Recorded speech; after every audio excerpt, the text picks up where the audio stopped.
Papa, aujourd'hui, Seigneur, je viens te demander, Seigneur Jésus, alléluia, de faire de ta main, Seigneur. Vois-moi, Seigneur Jésus, afin que je puisse annoncer ta parole, Papa, sans crainte ni peur, Seigneur Jésus. Je viens encore repousser maintenant, Seigneur, Papa, toute opposition, Seigneur, par l'autorité et la puissance de ton Saint-Nom, Seigneur Jésus-Christ, alléluia. Dispose mes frères et sœurs, Papa, à recevoir ta parole aujourd'hui, Seigneur. Que cette parole une place dans les cœurs, qu'elle gère et produise des fruits qui nous conduisent à la vie éternelle. Elle doit disparaître, que toi seul paraît, Seigneur. Tout honneur, toute gloire te revienne à toi et à toi tout seul, Seigneur Jésus-Christ. Alléluia. Nous disons tous au nom de Jésus. Nous allons lire Éphésiens chapitre 2, verset 1 à 2. Nous allons continuer notre.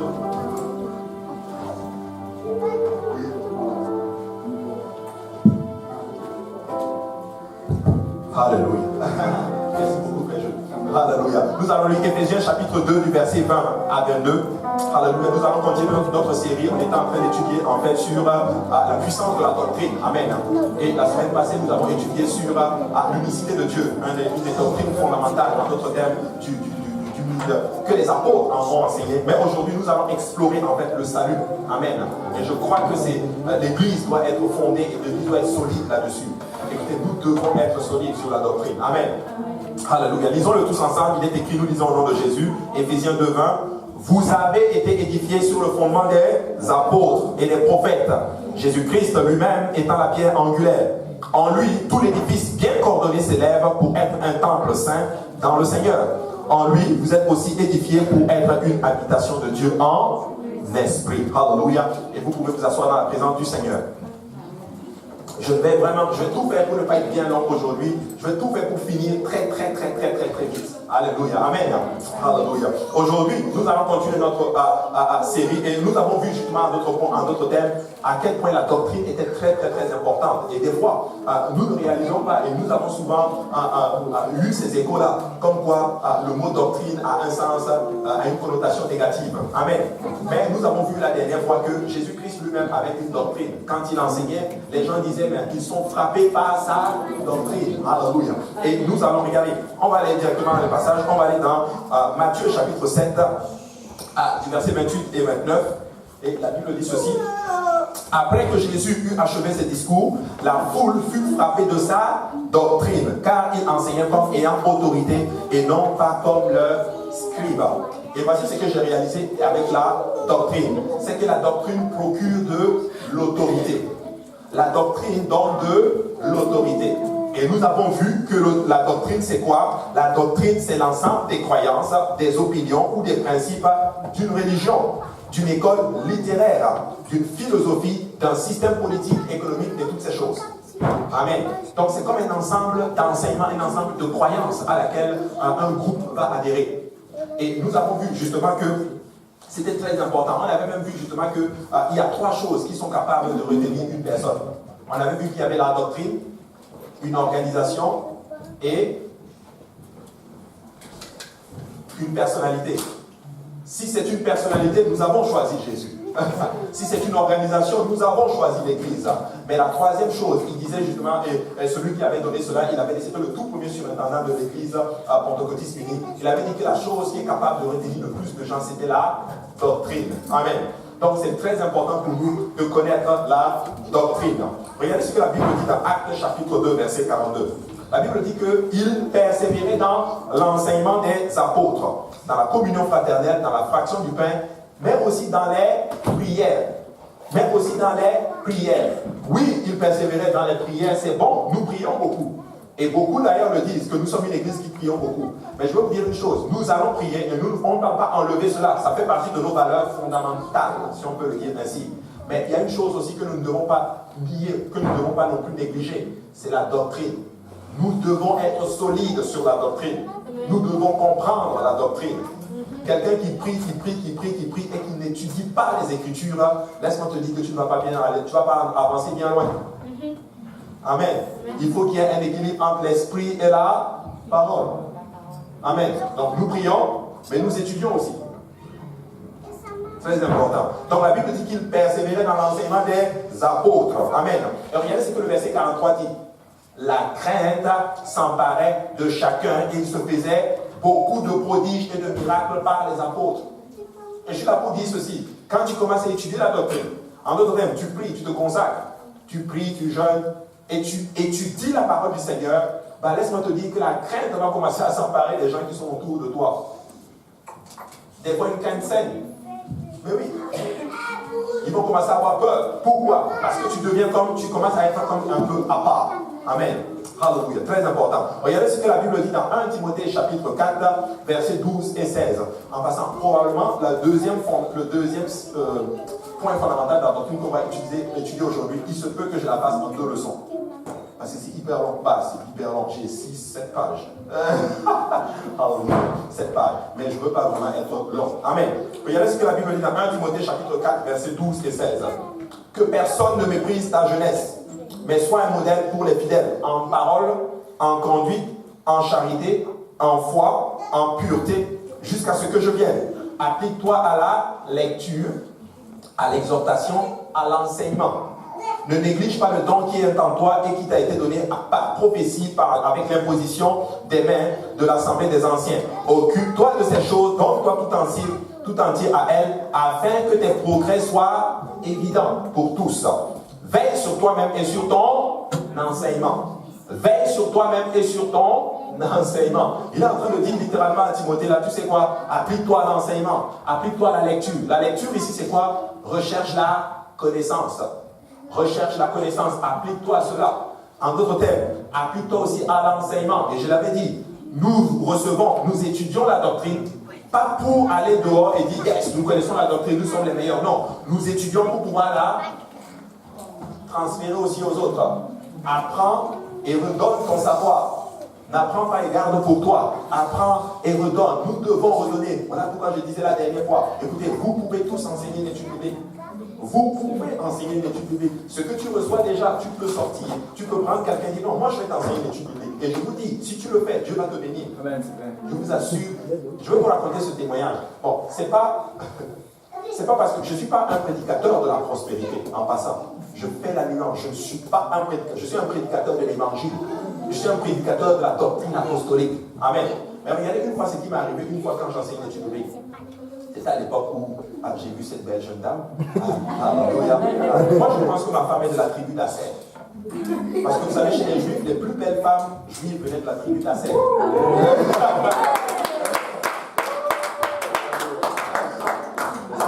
Peut-être qu'elle a un 20e de sang. Je ne sais pas. Alléluia. Mais c'était à la période où on s'était fiancés. Et on était paumés comme pas possible. Mais on voulait se marier. On était vraiment fous pour le Seigneur. Et là, et là, on voulait acheter sa chaussure. Et je n'avais pas de sous. Alléluia. Le seul sou que je me disais, elle dit, donne-moi, je vais acheter ma chaussure. Je dis, ah, mais ça, c'est trop cher. Tu sais, j'étais vraiment un homme qui mature. Amen. Et là, le pasteur Serge me dit, non, donne-lui. Je dis, mais c'est cher. Non, donne-lui. Et là, je dis quoi? J'obéis. Il faut obéir au pardon dessus. Et là, j'ai obéi. On a donné l'argent, elle est allée acheter sa chaussure. Et on avait une étude biblique que je faisais avec ma femme, donc on avait une personne qu'on enseignait, et on allait ensemble enseigner l'étude biblique. C'est bon quand tu enseignes l'étude biblique avec ta femme. Amen. Je suis allé avec elle, je vous assure, on a fait l'étude biblique, on n'a rien demandé à la personne. Dès que l'étude est finie, elle est rentrée dans sa chambre, elle est ressortie avec une enveloppe, exactement le même montant de la chaussure. Oh. Pour parler de coïncidence. Écoute, et t'enseignes une étude biblique. Alléluia. C'est juste pour vous dire que c'est bon quand tu enseignes. Je ne suis pas en train de dire que si vous enseignez une étude biblique, vous allez avoir $1000. Non, c'est pas ce que je suis en train de dire. Mais ce que je veux dire par là, c'est que quand tu enseignes à quelqu'un, Dieu est content. Dieu est content quand tu prends du temps pour donner ton savoir. Parce que, écoute, tu sacrifies ton temps, tu dis la parole pour aller enseigner à quelqu'un pour que la personne trouve les voies de l'éternité. Dieu est content quand il voit ça. Donc c'est très très important. Maintenant, regardez ce que la Bible dit dans Daniel chapitre 12, verset 3. On l'avait étudié la fois passée. La Bible dit ceci: ceux qui auront été intelligents brilleront comme la splendeur du ciel. Et ceux qui auront enseigné la justice à la multitude brilleront comme les étoiles à toujours et à perpétuité. Quel passage! Il dit que ceux-là qui auront été intelligents. et qui auront enseigné, en d'autres termes, à la multitude, la quoi? La justice. Vous pensez que la justice, c'est quoi ici? C'est la doctrine. Qu'est-ce qu'il dit? Tu brilleras comme les étoiles, pas pour un temps, mais comment? À perpétuité. Qui veut briller ici à perpétuité?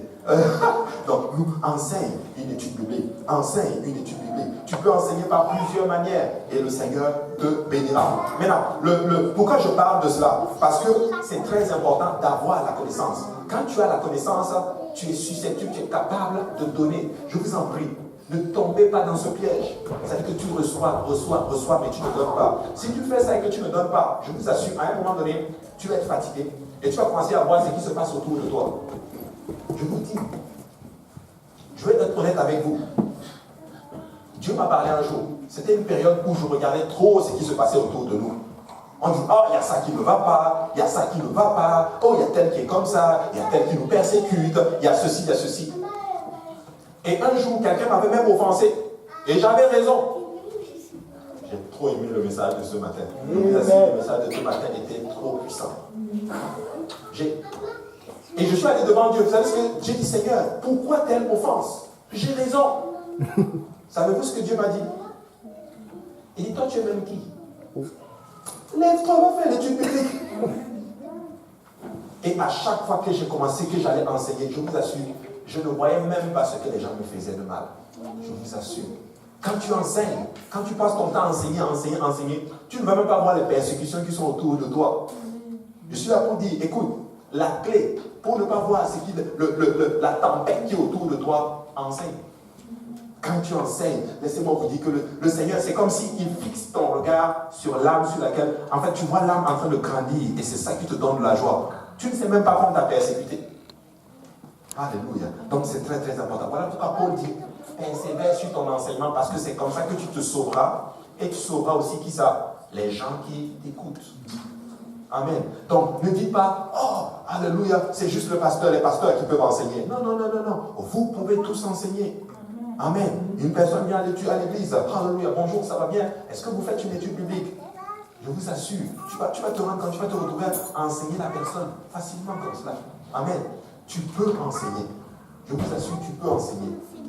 Il faut le faire. Nous sommes un peuple où Dieu a donné vraiment le savoir. Donc nous devons retransmettre le savoir. Amen.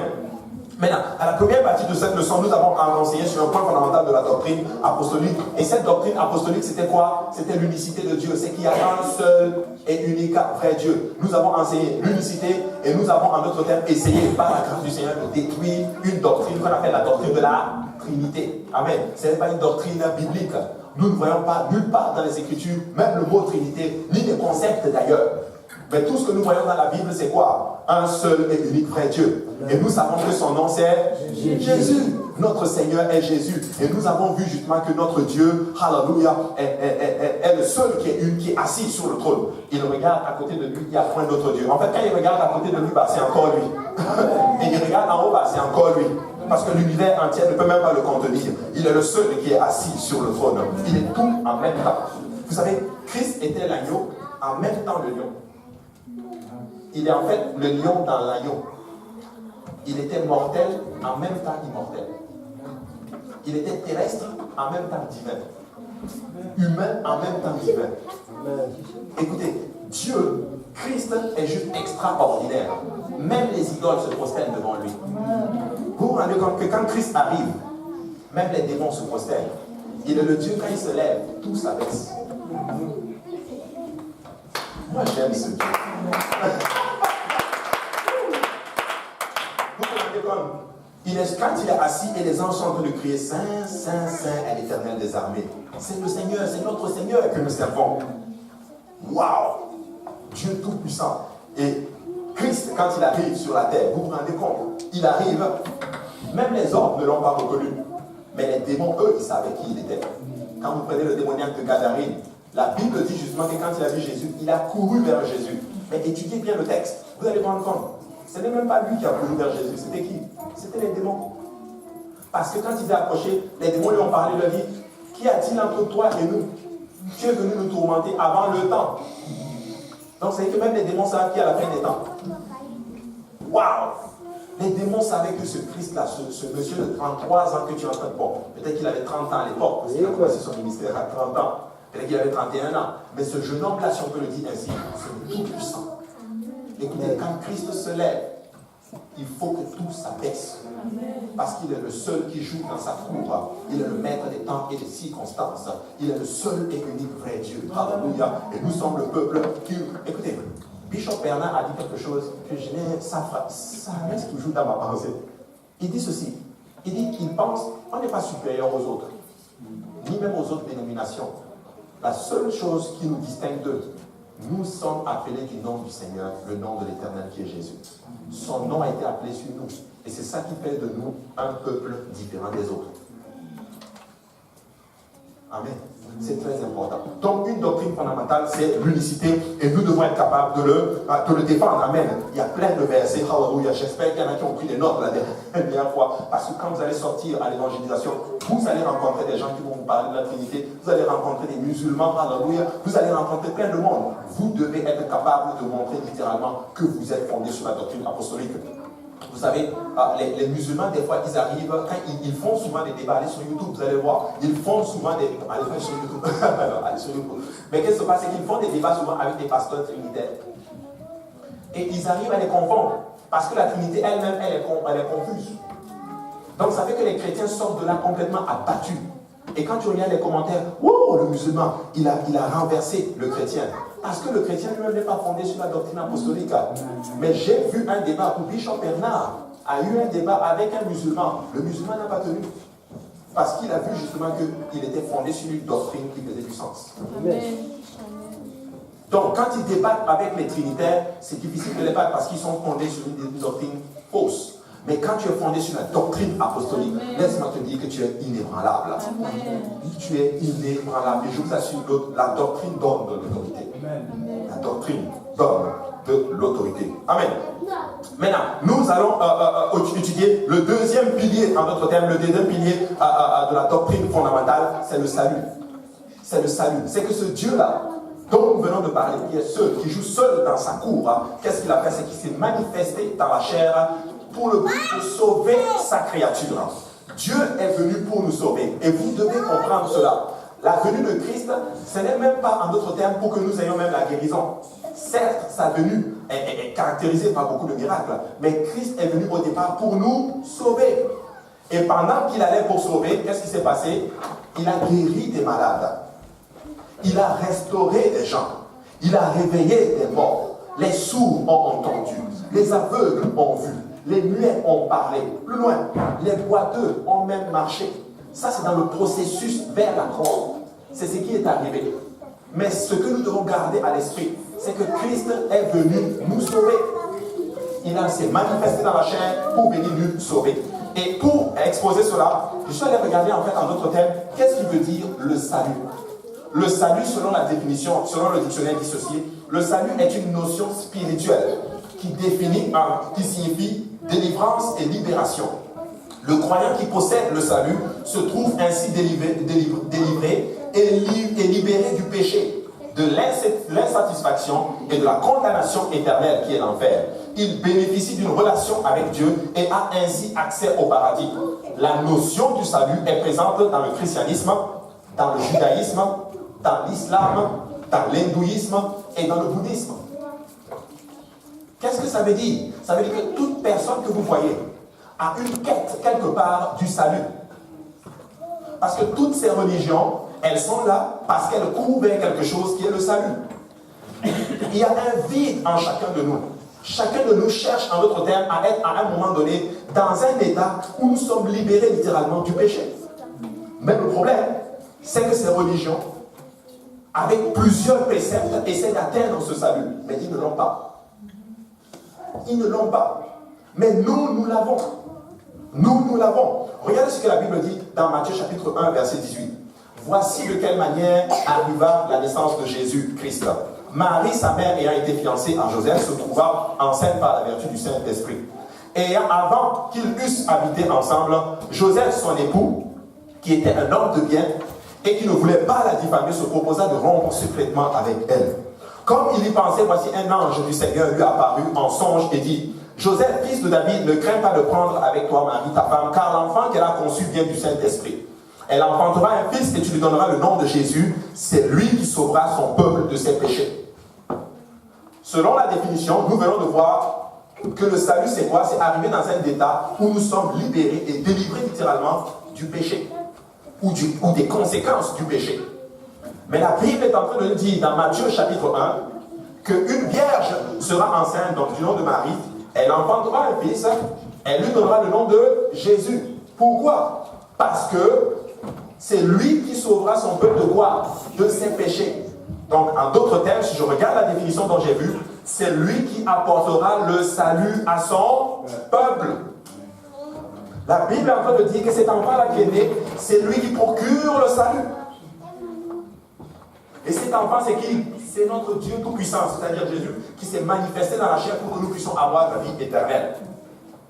Laissez-moi vous dire une chose. Vous devez comprendre ceci. Le plus fondamental de Dieu, littéralement, dans nos vies, c'est pour que nous puissions atteindre le salut. C'est pour que nous puissions être sauvés. Voilà pourquoi les apôtres, partout où ils passaient, c'est tout ce qu'ils enseignaient. Ils enseignaient le salut. Ils venaient là pour annoncer aux gens, vous devez être sauvés. J'aime beaucoup l'esprit de Jacob quand il était à Péniel. Péniel a attrapé l'ange et il a dit à l'ange, tu sais quoi, je ne te laisserai pas partir tant que tu ne m'aurais pas béni.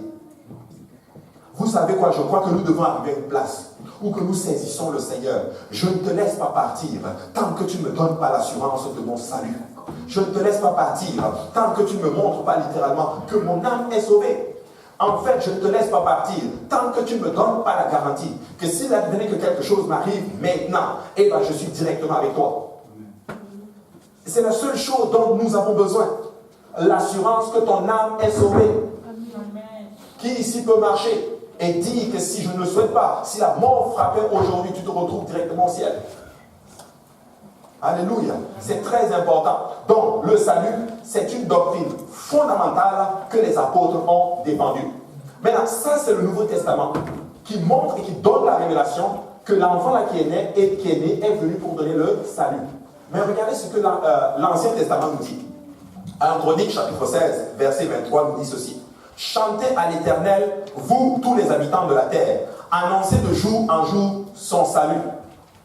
Ça, c'est David. Quand l'arche est revenue, il a bâti une tente pour que l'arche puisse arriver. Et quand l'arche est arrivée, il a chanté un cantique à Dieu.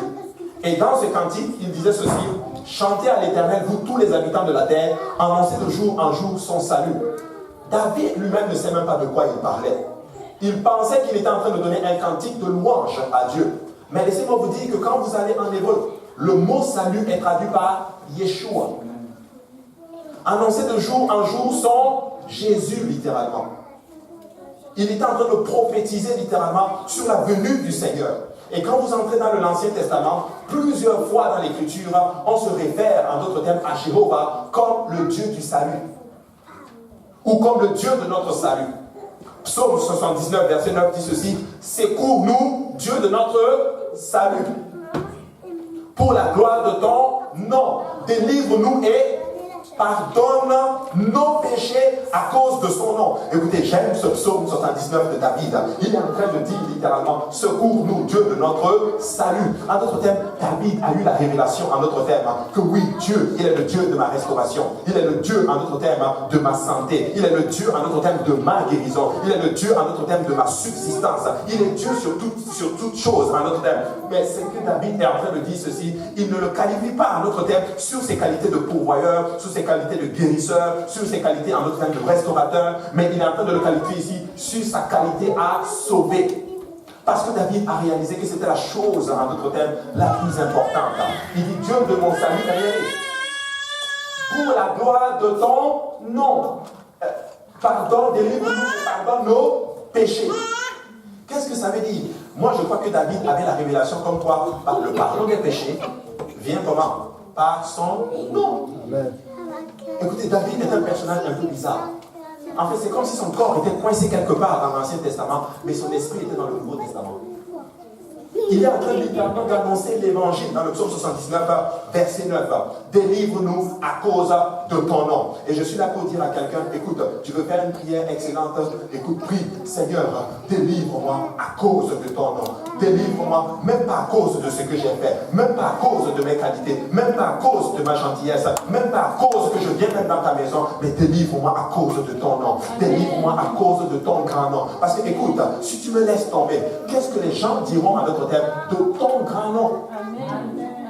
C'est comme ça qu'il faut, et c'est ce que les gens de l'Ancien Testament, c'est comme ça qu'ils approchaient Dieu. Que diront-ils de ton grand nom si tu laisses tomber le peuple? Israël a péché contre Dieu, mais quand tu regardes Josué, quand tu vas contre Aï, ils sont allés combattre, mais contre Aï, ils sont revenus et ils ont eu une grosse défaite. Mais regardez comment David et Josué parlent en d'autres termes au Seigneur. Écoute, si tu nous laisses en d'autres termes perdre cette bataille, que diront en d'autres termes les Égyptiens? Que diront-ils de ton grand nom? Écoutez, je suis là pour dire à quelqu'un, lorsque le nom de Jésus-Christ est sur toi, souvent juste à cause du nom, même pas à cause de tes actions, même pas à cause de ce que tu fais, même pas à cause que tu passes du temps dans la maison du Seigneur, même pas à cause du fait que tu as prié, mais à cause du grand nom de l'Éternel, le Seigneur va te secourir. Le Seigneur va te secourir. Le Seigneur va te secourir. Il va t'aider à cause de son grand nom et de ce nom que tu portes. Le salut est très important. Vous savez, le salut, les apôtres avaient compris. Ils avaient compris c'était quoi l'assurance. Ils étaient même prêts à donner leur vie. Certains ont été décapités. Certains ont été crucifiés en l'envers, juste pour tenir leur relation avec le Seigneur. Parce qu'ils avaient compris que le vrai salut se trouve en Jésus. Le vrai salut se trouve en Jéhovah. J'aime beaucoup ces trois jeunes Hébreux qui se retrouvent devant Nebuchadnezzar. Il dit, prosternez-vous. Vous savez ce qu'ils ont dit? Il dit, tu sais quoi? On ne va pas se prosterner devant toi. Pourquoi? Parce que, écoute, même si tu nous jettes dans le feu, notre Dieu peut nous guérir. Et peut nous sauver. Il peut nous délivrer. Et j'aime beaucoup la déclaration de ces trois Hébreux. Ça veut dire ceci. Ça veut dire, quand ils disent, il peut nous sauver, ça veut dire, tu sais quoi? Il peut ne pas nous sauver. Même s'il ne nous sauve pas du feu, on ne va pas se prosterner devant toi. Parce que le problème, c'est que si on meurt, en fait, tu es juste en train de nous donner une promotion. Parce que tu es en train de nous envoyer très vite proche de notre Seigneur. En fait, tu es en train de nous envoyer très vite vers le paradis, vers le salut. Donc, et si tu nous laisses, il va venir nous délivrer aussi. Donc, en toutes choses, nous sommes gagnants. Amen. Toutes choses concourent au bien de ceux qui aiment Dieu. Assure-toi juste que ton nom est inscrit dans le livre de la vie éternelle. Donc, le salut, dis à ton voisin, le salut. Le salut. Le salut, alléluia. Regardez, 1 Chroniques 16, 35 dit ceci. Dites, regardez, dites avec moi, dites. Sauve-nous, Dieu de notre salut. Rassemble-nous et retire-nous du milieu des nations, afin que nous célébrions ton saint nom et que nous mettions notre gloire à te louer. J'aime ce chronique. Notre gloire se trouve où? Lorsque nous louons le Seigneur. Il dit, sauve-nous pour que je mette ma gloire à te louer. En d'autres termes, quand nous venons et que nous dansons ici pour le Seigneur, tu es en train de mettre ta gloire à louer le Seigneur. Parce qu'il dit, sauve-moi Seigneur. Sauve-moi Seigneur. Sauve-moi Seigneur. Sauve-moi Seigneur. Pour que je mette quoi? Ma gloire à te louer. Est-ce qu'il y a des gens qui veulent louer le Seigneur aujourd'hui? C'est ça ta gloire. J'ai enseigné l'étude publique vendredi et le Seigneur m'a donné une autre dimension à notre thème de Léa. Léa arrive dans une classe, elle enfante, juste pour attirer à notre thème l'attention de son mari, Jacob. Il ne m'aime pas, il me déteste. T'imagines, tu vis avec quelqu'un qui te déteste et tu sais qu'il te déteste, il te hait. Mais j'aime maman Léa, une femme de classe, alléluia. Elle enfante un premier garçon. Elle essaie d'attirer son mari avec sa capacité à être féconde. La Bible dit que Dieu a vu qu'elle n'était pas aimée et Dieu l'a rendue féconde. En fait, elle pensait que Dieu l'a rendue féconde juste pour attirer l'attention de son mari. Je veux vous dire une chose, que beaucoup d'entre nous fonctionnons comme ça. Nous pensons que nous sommes féconds dans le Seigneur. Quand je dis féconds, spirituellement, tu gagnes les âmes pour que le pasteur soit content de toi. Oublie ça. Dieu lui avait donné la fécondité pour qu'elle loue Dieu. Mais oui, pour qu'elle loue Dieu. Premier fils, elle n'a pas compris. Elle a appelé qui? Rubens. Oh, alléluia, qui va m'aider? Tonton Jacob ne la regardait même pas. Oh, Rachel, comment tu vas aujourd'hui? Alléluia. En passant, tiens, Non, chérie, c'est bon. Tu m'avais déjà donné $1000 la semaine passée. Non, prends encore $1000. Alors que maman n'a rien. Maman n'a rien. Elle a quoi un autre fils? C'est qui ce fils? Siméon. N'est-ce pas, c'est Siméon? Ouais, Siméon, ensuite Lévi. Siméon. Oh, il va m'aimer. Donc, il ne la regarde même pas. Troisième fils, Lévi. Et vous savez quoi? Dieu lui donne que des enfants mâles. Vous savez, dans la culture juive, ils aimaient les enfants mâles, étaient considérés parce que c'était des potentiels pour l'héritage. Mais son mari ne la regarde même pas. Ensuite, elle a le quatrième fils. Elle a le quatrième fils. Qui ça? Judas. Maman lui a dit, tu sais quoi? Garde Léa, garde Rachel si tu veux. Fais comme tu veux. Mais today, je vais louer le Seigneur. En fait, j'ai compris maintenant, en d'autres termes, pourquoi il m'a rendu, le Seigneur m'a rendu féconde. Pourquoi? Parce que pour que je puisse enfanter et glorifier le nom de l'Éternel. Alléluia. Maman dit, je vais louer le Seigneur. Alléluia. Je vais louer le Seigneur parce que lui seul est mon salut. Lui seul est le bon mari dont je recherche. En passant, tu cherches la perfection. Christ est l'être parfait. Christ est celui, alléluia. Écoute, si tu arrives à une place et que tu aimes les choses terrestres plus que Christ, tu as tiré à terre. Tu as tiré à terre. Si tu arrives à une place et que tu aimes ton mari plus que le Seigneur, tu as tiré à terre. Si tu arrives à une place, tu aimes ta femme même plus que le Seigneur, tu as tiré à terre. Tu arrives à une place, tu aimes en d'autres termes tes amis plus que le Seigneur, tu as tiré à terre. Ben, laissez-moi vous dire une chose, vous devez aimer le Seigneur, vous devez louer le Seigneur. Je suis là pour dire à quelqu'un, même si ça ne va pas, loue le Seigneur. Loue le Seigneur. Pourquoi? Parce que lui seul est capable de te sauver. Le Seigneur te donne la force pour que tu puisses être capable de le louer. En passant, l'énergie que tu as eue pour venir dans la maison du Seigneur, c'est le Seigneur qui te l'a donné pour que tu puisses le louer. Mais oui, ce n'est pas non, pour que tu puisses aller par exemple à l'école, performer, pour que tes parents soient contents de toi. Non, non, non. Écoutez, je suis bien important aujourd'hui parce que Dieu veut que je le loue. Je vous dis, Dieu veut que je le loue à la manière dont je peux le louer. Alléluia. Et maman, Léa avait compris. Elle a appelé cet enfant Judas. Louange.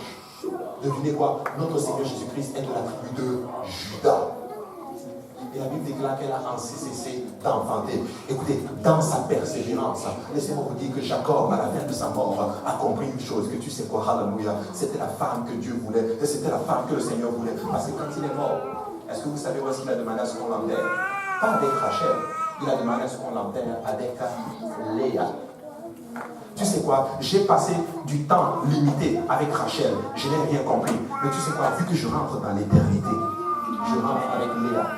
Je rentre avec la période la plus longue, dans la période la plus longue avec Léa. Je suis en train de vous dire, quand tu sets ta vision sur les choses célestes, laisse-moi te dire que tu entres dans l'éternité avec le bon focus.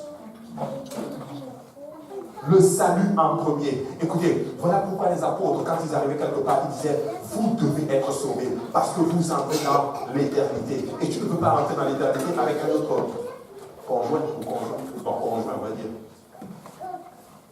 Amen. C'est très très important. Et les apôtres avaient compris. Et nous voyons dans l'Ancien Testament que même les apôtres, même les David, ils parlaient de cela. Regardez ce que la Bible dit dans Ésaïe chapitre 25, verset 9. En ces jours-là, en ce jour, l'on dira, voici c'est notre Dieu en qui nous avons confiance. Et c'est lui qui nous sauve.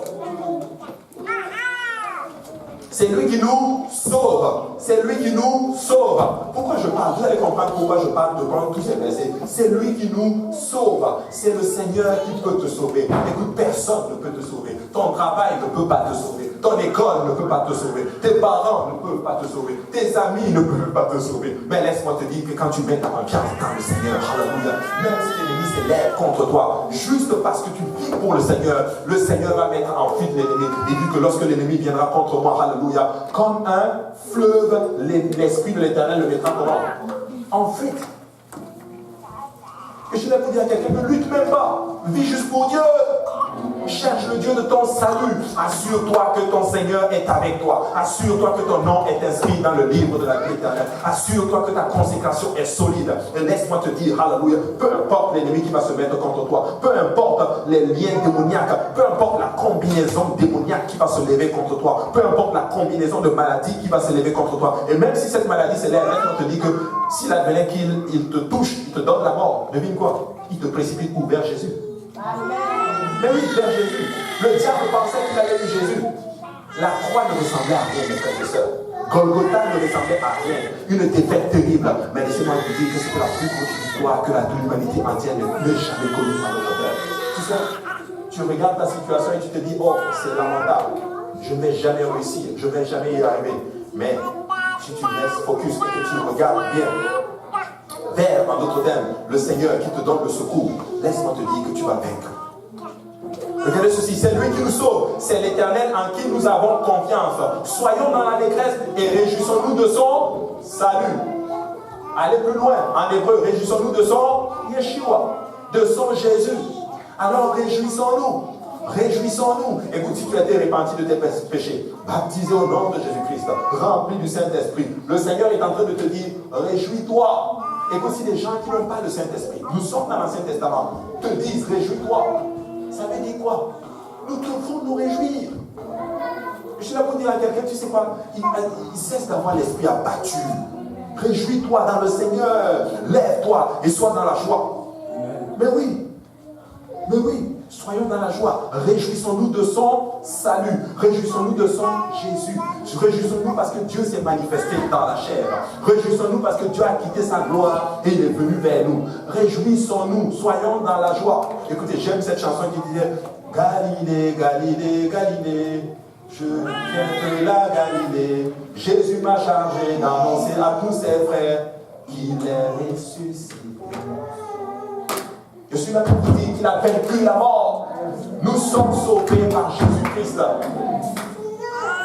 Réjouissons-nous. Il a vaincu la mort. Alléluia. Jésus a tout gagné. Ésaïe chapitre 25. Ésaïe chapitre 56, verset 1. Ainsi parle l'Éternel. Observez ce qui est droit et pratiquez ce qui est justice, ce qui est juste. Car mon salut ne tardera pas à venir et ma justice à se manifester. Bon, car mon Yeshua ne tardera pas à venir. Il est en train de dire, de prophétiser littéralement sur la venue du Messie pour nous sauver. Écoutez, observez juste ce qui est juste, mes frères et sœurs. Je suis là pour dire à quelqu'un, continue ta consécration, continue à vivre pour Dieu. N'arrête pas, alléluia. N'arrête pas parce que c'est difficile, n'arrête pas parce que tu es abattu, n'arrête même pas parce que Écoutez, je suis là pour encourager quelqu'un. Tu sais, tu fais le bien autour de toi et les gens te récompensent avec le mal. Please, n'arrête pas de faire ton bien que tu fais. Please, n'arrête pas. Continue.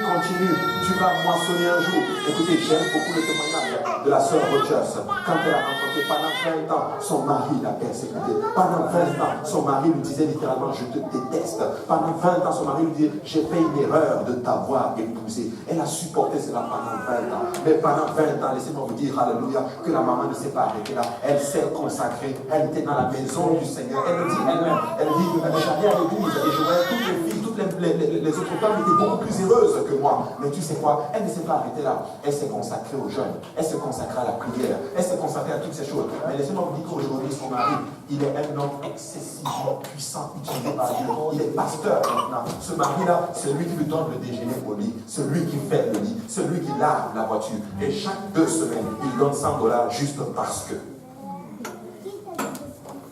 Je suis là pour dire, tu sais, ta consécration va payer à un moment donné. Mets ta confiance dans le Dieu de ton salut. Assure-toi juste que tu es en règle avec Dieu. Tu sais, c'est ça le salut. C'est ça le salut. Tu t'assures que tu es en règle.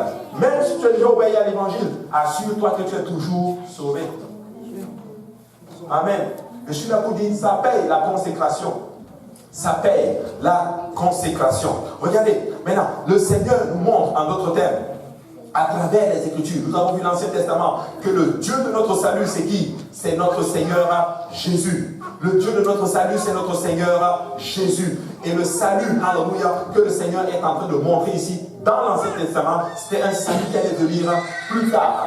Mais c'était en d'autres termes, les prophètes l'ont prophétisé que le salut, Dieu allait se manifester dans la chair pour nous sauver. Maintenant, j'ai dit tantôt que les grandes religions essaient en d'autres termes aussi d'atteindre le salut.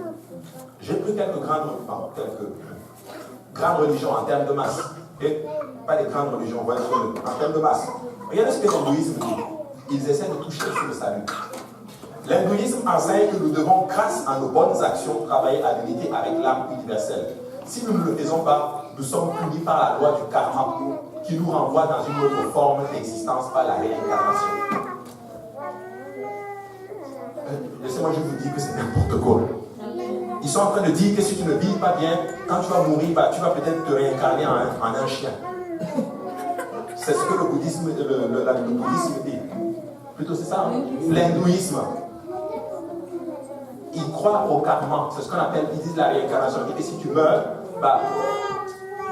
tu reviens mais sous une autre forme. Peut-être tu peux revenir comme une mouche, avec un autre corps. Donc peut-être quand vous voyez peut-être un chien, peut-être que dans une vie, il était peut-être un humain. Ça ne fait juste pas de sens. Le bouddhisme enseigne que nous devons suivre avec diligence le chemin omniscient pour nous débarrasser du mal. Nous ne pouvons jamais savoir combien bien nous faisons, car la vérité ne peut être objectivement communiquée. Nous devons constamment nous efforcer d'atteindre un épanouissement heureux. Ça, c'est ce que le bouddhisme dit. Voilà pourquoi quand tu vas voir les bouddhistes, ils essaient en d'autres termes d'atteindre un niveau de consécration parce qu'ils recherchent un niveau de perfection et de plénitude. Et il le dit lui-même. On sait qu'on ne pourra pas l'atteindre, mais on la recherche quand même. En fait, c'est comme courir après le vent. L'islam, j'étais dedans.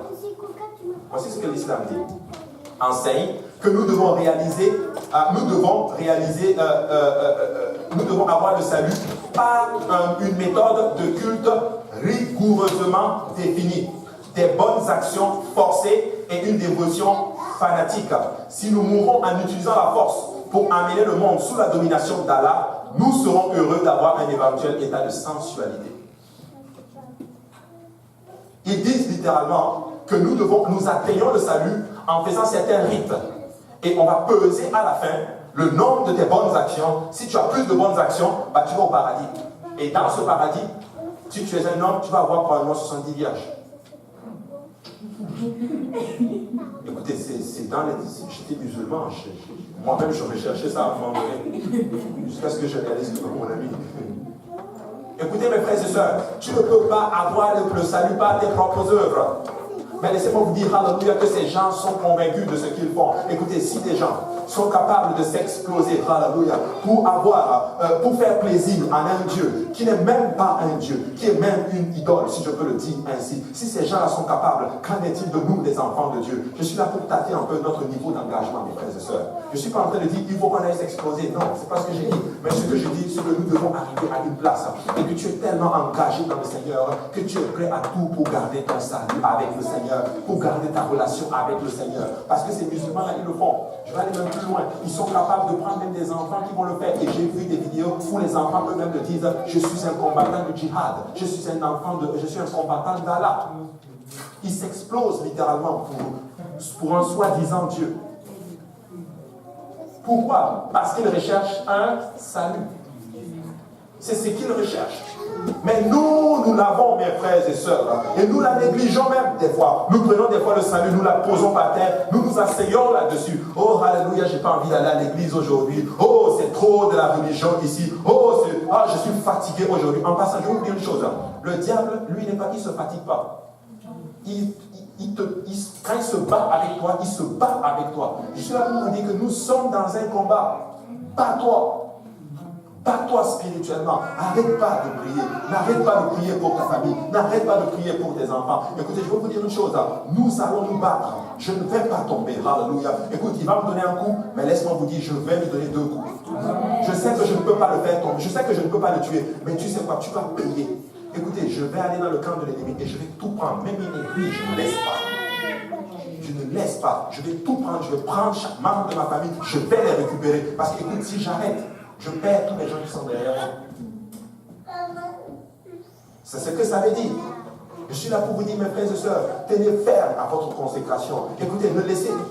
Le diable, tous les jours, il lutte contre toi. Il va même à des réunions de prière contre toi. Satan, son église. Il y a même une Bible de Satan, mes frères et sœurs. Ils font des... Écoutez, ils jeûnent plus que nous. Il y a des hindous qui peuvent jeûner 365 jours par année. Allez étudier les hindous. Parce qu'ils ont compris le principe spirituel du jeûne. Ils prient comme pas possible. Ils ont un niveau de consécration comme pas possible. Vous pensez qu'on c'est nous seulement que nous nous consécration? Écoutez, allez étudier les bouddhistes et les hindous. C'est des types qui se consacrent à un niveau comme pas possible. Donc, les hommes là, pas de relation avec les femmes. Certains, ils font tout, ils ne touchent même pas une femme. Parce qu'ils essaient d'atteindre un niveau de consécration pour tâter dans le spirituel. Nous ne pouvons pas jouer avec cela. Quand on parle de réunion de prière, viens à la réunion de prière. Parce que quand nous prions, écoutez, quand nous venons ici les samedis soirs, là, si on ouvrait vos yeux spirituels et qu'on vous voit, et qu'on voit le monde spirituel, le mur spirituel, les blocs spirituels que nous sommes en train de faire tomber. Écoutez,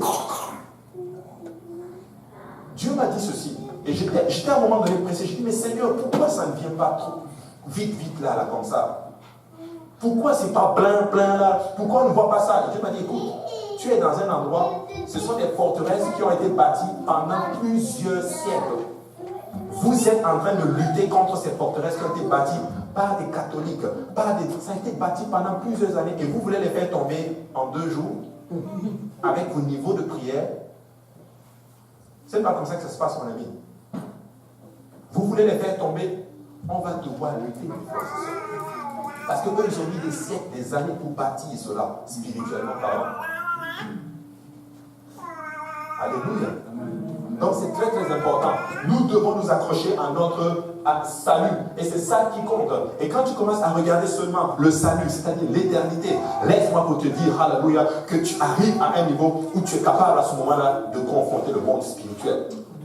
Écoute, la paresse spirituelle, si tu es paresseux avec l'église, si tu es paresseux avec la maison de Dieu, laisse-moi te dire que le diable va te vaincre.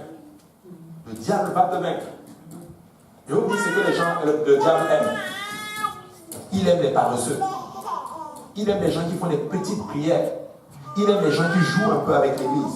Il aime les gens qui ne sont pas sérieux dans ce qu'ils font. Écoutez, le diable est sérieux dans ce qu'il fait. Sérieux comme pas possible. J'ai bientôt fini. Le diable est très sérieux dans ce que nous faisons. Donc nous devons, dans ce qu'il fait, nous devons aussi être sérieux. Nous devons avoir les yeux sur le Dieu de notre salut. Donc les dénominations, il y a d'autres dénominations qui se disent chrétiens. Et voici ce qu'ils enseignent. Nous atteignons le salut par la simple croyance en Jésus-Christ, en contradiction avec l'enseignement clair de la parole de Dieu. Cela ne traduit généralement pas aucun changement de vie durable, car les convertis sont laissés à vivre les enseignements du Christ par leur propre pouvoir. Écoutez, il y a des dénominations, je ne vais pas les citer, vous les connaissez, alléluia. Qu'est-ce qu'ils déclarent? Écoute, tu atteins le salut juste en croyant en Jésus. Oh, alléluia, je crois au Seigneur Jésus. Et on les laisse vivre, en d'autres termes, leur vie chrétienne sans aucun pouvoir. Laissez-moi vous dire que ça ne fait pas des chrétiens solides. Mais je bénis le Seigneur pour l'enseignement apostolique qui déclare que nous avons le salut dans le nom de Jésus-Christ, qui déclare que nous devons nous repentir dans le nom de Jésus-Christ, que nous devons être baptisés au nom de Jésus-Christ pour le pardon des péchés, qui dit que nous devons recevoir le Saint-Esprit. Écoute, le Saint-Esprit, c'est la puissance que Dieu te donne pour vaincre, en d'autres termes, l'ennemi de ton âme. C'est avec le Saint-Esprit que nous nous consacrons. Écoutez, si tu veux enseigner quelqu'un à vivre vraiment pour le Seigneur, tu dois l'apprendre à vivre dans la sanctification et à recevoir le Saint-Esprit. Je vais aller même plus loin. La sanctification, je sors un peu de mes notes. La sanctification, je vous en prie, laissez les gens. Ce n'est pas à vous de leur enseigner la sanctification. Le pasteur va l'enseigner et il est même allé plus loin. Écoute, quand quelqu'un n'a pas le Saint-Esprit, tu ne peux pas lui enseigner la sanctification. Il n'a pas le Saint-Esprit. Et en passant, je vais vous révéler pourquoi on veut que ce soit le pasteur qui enseigne la sanctification. Parce que tu sais quoi, il y a certaines personnes, l'homme de Dieu n'est pas encore leur pasteur. Il enseigne, mais il n'est pas encore ton pasteur. Parce que quand la relation pastorale, c'est-à-dire que tu lui donnes accès à ta vie, tu peux me parler dans ma vie. Tu peux me dire que ce que je fais est péché et je vais écouter. Le pasteur peut me convoquer au bureau et me dire, fils, ce que tu fais n'est pas bon. Arrête ça tout de suite. Et je dis, oui, papa. C'est ça la relation pastorale. Mais voici ce que les autres dénominations disent. Ils le font juste pourquoi? Parce qu'ils veulent avoir beaucoup de monde dans leurs églises. Ils veulent avoir beaucoup de personnes. Mais laissez-moi vous dire, alléluia, que nous voulons que vous soyez des chrétiens solides. Nous voulons que vous soyez prêts, alléluia, lorsque le Seigneur reviendra. Nous voulons que le Seigneur vienne vous trouver parfait à vivre pour lui. Nous voulons que quand le Seigneur viendra et qu'il vous regarde, il dit, yes, regarde ma fille Emmanuela, regarde comment elle est en train de persévérer, au-delà de tout ce qu'elle traverse. Je sais que ce n'est pas facile, mais regarde, elle tient aujourd'hui. Regarde comment le diable est en train de la persécuter. Regarde comment le diable est en train de faire. Mais regarde, elle tient pour moi. Elle marche dans la sanctification. Quand elle regarde Esther, alléluia, elle sait que ce n'est pas facile. Il sait que ce n'est pas facile pour Esther. Mais Esther est quand même venue dans la maison du Seigneur. Quand il regarde la sœur Eugénie, il sait que, alléluia, ce n'est pas facile. Mais Eugénie a quand même dit, je viendrai dans la maison du Seigneur. Quand il regarde la sœur Crainte, c'est pas facile pour la sœur Crainte. Mais la sœur Crainte est quand même venue dans la maison du Seigneur. Quand il vous regarde, il sait que c'est difficile. Alléluia. Il sait que c'est difficile de vivre. Écoutez, ce monde-ci, la société dans laquelle nous sommes, n'aide pas les gens à vivre pour Dieu. Je vous assure.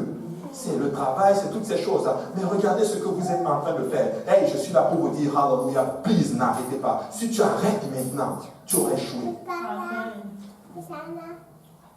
Tu échoues quand tu arrêtes. Mais quand tu n'arrêtes pas, tu n'as pas échoué. Amen. Je suis là pour dire à quelqu'un, si tu arrêtes, parce que tu t'es embarqué, la Bible dit, Paul dit ceci, comment négligerons-nous un si grand salut? Don't stop, mes frères et sœurs. Nous sommes forts dans le Seigneur. Alléluia. Satan, tu n'es plus capable de nous avoir. Alléluia. Nous sommes scellés dans le sang de Jésus. Alléluia. Nous avons tout dans le sang de Jésus. Nous avons les yeux braqués sur l'éternité. Nous avons réalisé en d'autres termes que toutes ces choses matérielles, c'est de la boue. Alléluia. Mais nous réalisons, alléluia, que l'éternité vaut plus. Alléluia. Écoutez, ça vaut la peine, alléluia, de vivre pour Dieu. Ça vaut la peine de souffrir pour Dieu. Ça vaut la peine, quand je pense, alléluia, à la gloire. La Bible déclare que Christ en vous, l'espérance de la gloire. Écoute, je suis là pour dire que quand Christ est en toi, tu peux avoir l'assurance, alléluia, que tu vas entrer dans la gloire avec le Seigneur. Mais c'est le temps, à un moment donné, qu'un enfant, que quelqu'un se lève et se décide de dire, je vivrai pour le Seigneur, je ne permettrai à rien, même si c'est difficile, je demanderai l'aide du Seigneur, alléluia, mais je vais vaincre, alléluia, mes obstacles et je vivrai pour le Seigneur. Parce qu'un temps viendra où le Seigneur va dire, entre dans la joie de ton maître, fidèle serviteur, ou fidèle servante. Le Seigneur va te le dire. Alléluia. Le Seigneur va te le dire. Je suis là pour dire à quelqu'un, la chose la plus précieuse que tu as, c'est le salut. Et c'est ce que les apôtres enseignaient. Voilà pourquoi quand vous venez à l'église, vous allez tout le temps entendre, répentez-vous, soyez baptisés au nom de Jésus-Christ pour le pardon de vos péchés et vous recevrez le don du Saint-Esprit. Amen. Moi, je sens la présence du Seigneur en ces lieux. Je sais que le Seigneur veut renouer, en d'autres termes, la consécration de tout un chacun de nous. Au-delà de tous ces grandes religions qui essaient de tâter le salut, qui essaient de trouver le salut par différents moyens, probablement pas des moyens inspirés littéralement par le diable. Mais laissez-moi vous dire que les apostoliques enseignent que nous avons le salut en obéissant explicitement à la parole de Dieu, en prenant une mort réelle du vieil homme et une nouvelle naissance réelle, accompagnée de la puissance du Saint-Esprit pour vivre une vie chrétienne. Voici ce que la Bible déclare. Écoutez, l'ancienne personne doit mourir par la repentance. Ça veut dire que les choses anciennes que nous faisons doivent être enterrées, en d'autres termes. Qu'est-ce que ça veut dire? Ça veut tout simplement dire, en français simple, que ce que tu fais qui n'est pas bon, tu dois tout faire pour l'arrêter. Tu dois tout faire pour l'arrêter. Écoute, je conçois, nous ne pouvons pas arrêter par nous-mêmes. Voilà pourquoi nous prions pour le Saint-Esprit. Écoutez, prie en langue tous les jours. Prie en langue tous les jours. Parle en langue tous les jours. Et tu verras en d'autres termes que ta relation va changer. Parle en langue quand tu pries.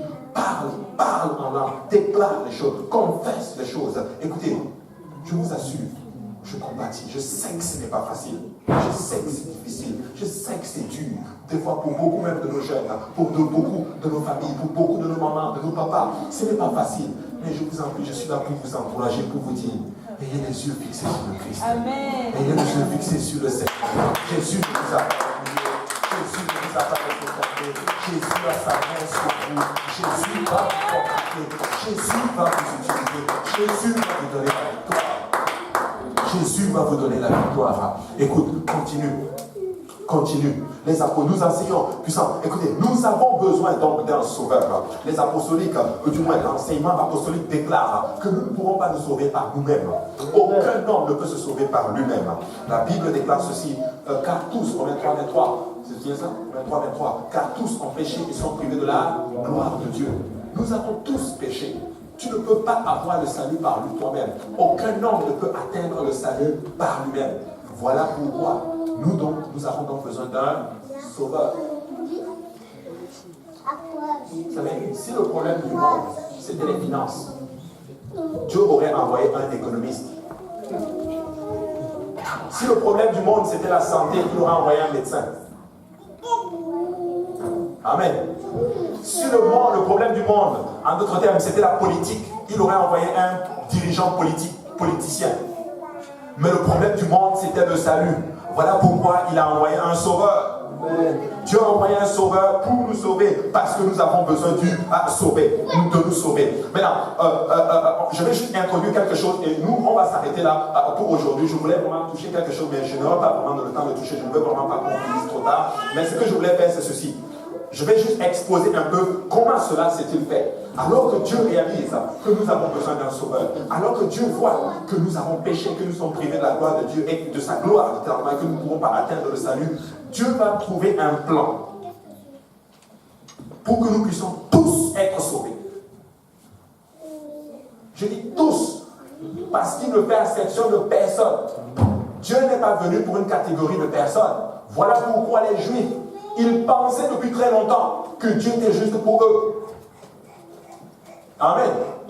Ils pensaient que le Seigneur était juste pour eux, jusqu'à ce que Dieu les montre littéralement que tu sais quoi, j'ai aussi les yeux fixés sur les nations. J'ai aussi les yeux fixés sur les nations. Voilà pourquoi il va venir et il va nous sauver. Et il va nous montrer, en d'autres termes, comment il nous sauve. La Bible dit dans Hébreux chapitre 9, verset 22, que et presque tout, d'après la loi, est purifié avec du sang. Et sans effusion de sang, il ne peut pas y avoir de pardon. Sans effusion de sang, il ne peut pas y avoir de pardon. Nous avons besoin d'un sauveur, donc nous avons besoin d'être pardonnés, nous avons besoin d'être libérés, nous avons besoin d'être délivrés de nos péchés. Nous avons donc besoin d'un quelqu'un qui va nous pardonner.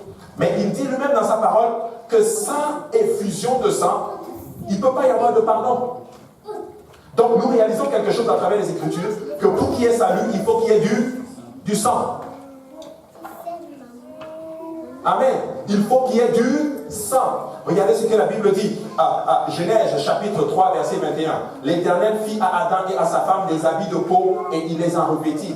Depuis Genèse, il est en train de montrer le principe qu'il faut du sang pour avoir le salut. Il faut du sang. Pourquoi Adam et Ève, ils ont péché contre Dieu? Qu'est-ce que Dieu a fait? Dieu a fait des habits de peau pour les revêtir. Donc qu'est-ce qu'il a fait? Il a versé le sang. Il a versé le sang. Donc pour nous montrer en d'autres termes que sans le sang, tu ne peux pas y avoir le salut de ton âme. Deuxième chose qu'il va nous montrer ici en d'autres termes, c'est qu'il n'y a pas seulement dans le sang dont nous avons besoin. Regardez Éphésiens chapitre 5 versets 25 et 26. La Bible dit ceci: Marie, aimez vos femmes comme Christ a aimé l'Église et s'est livré lui-même pour elle, afin de la sanctifier par la parole, après l'avoir purifiée par le baptême d'eau. Par le baptême d'eau. Ça veut dire ceci, qu'il faut du sang pour le pardon, mais il faut aussi purifier. Donc qu'est-ce qu'il faut pour purifier? De l'eau. Deuxième étape dont on a besoin, il faut de l'eau. Il faut de l'eau. Je ne sais pas si on a mon PowerPoint ici, là. Ça va peut-être donner une image.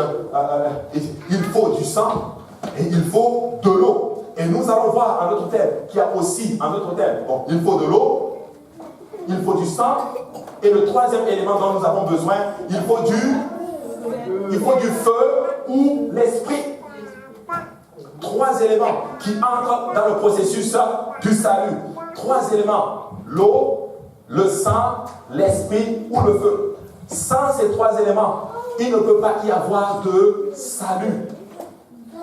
Il ne peut pas y avoir de salut. Donc nous avons besoin de l'eau, nous avons besoin du sang et nous avons besoin du feu, de l'esprit. Écoutez, nous ne pouvons pas donner tout ceci.